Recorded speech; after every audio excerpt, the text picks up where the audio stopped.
Bonjour, c'est Alexis. Aujourd'hui, on va voir comment s'échauffer efficacement avant vos matchs de tennis en compétition. Et voilà, surtout si vous êtes quelqu'un, voilà, vous avez un travail, vous devez aller à votre match après votre travail, vous faites de la voiture, etc. L'idée, ça va être déjà d'activer votre corps. On va voir des choses très simples comme les étirements dynamiques et faire quelques sprints pour activer un petit peu votre côté dynamique. D'accord ? Donc la première chose que j'aime faire, c'est les étirements dynamiques. L'idée en fait, à travers tous vos échauffements et votre préparation physique, c'est d'augmenter la conscience de votre corps. Ça veut dire quoi ? C'est vous rendre compte de où est-ce que votre corps a besoin d'intention.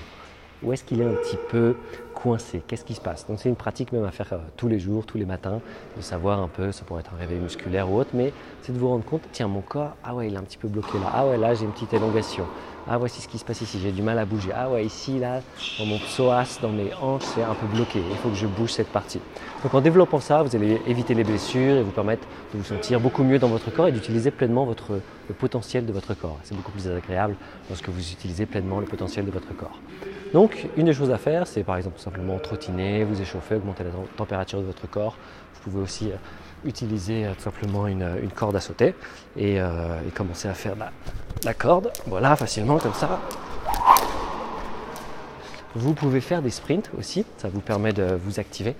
Donc comme Nadal, vous voyez Nadal juste après le tirage au sort, commence à faire quelques sprints, ça vous permet d'activer un petit peu le côté rapide que vous pouvez avoir. Et aussi, on a tout ce qui est étirement dynamique. Donc, généralement, en plus, vous posez votre sac, vous êtes près du filet, vous n'avez peut-être pas le temps, vous venez de sortir de la voiture. Au moins, de sentir un peu, surtout au niveau des adducteurs ici, c'est souvent un petit peu coincé.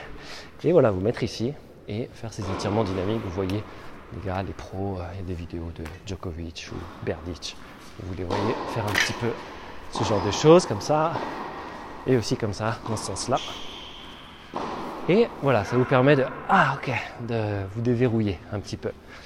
Et ça va être important avant vos matchs. Étirements, j'appelle dynamiques, parce que vous les voyez, ils sont en mouvement, contrairement aux étirements statiques où je vais rester comme ça et essayer de m'étirer, qui ne sont pas forcément recommandés avant les matchs. Donc voilà un petit peu comment vous échauffer avant un match, trottiner, corde à sauter, faire quelques sprints et étirements dynamiques. Et de manière générale, dans votre préparation physique, augmenter la conscience de votre corps, donc mieux vous écouter pour éviter les blessures, être à fond et tout d'un coup, boum, je me suis cassé un truc, alors que vous auriez pu le prévenir si vous étiez de plus en plus conscient, alerte de ce qui se passe dans votre corps. Écoutez votre corps, essayez de bouger, regardez aussi tout ce qui se passe autour de ce qu'on appelle le mouvement conscient, qui sont des nouvelles façons de voir la préparation physique, de ne pas être juste « il faut que je bouge comme ça », ou ce qu'on appelle aussi les mouvements fonctionnels. Le vrai mouvement, c'est comme ça.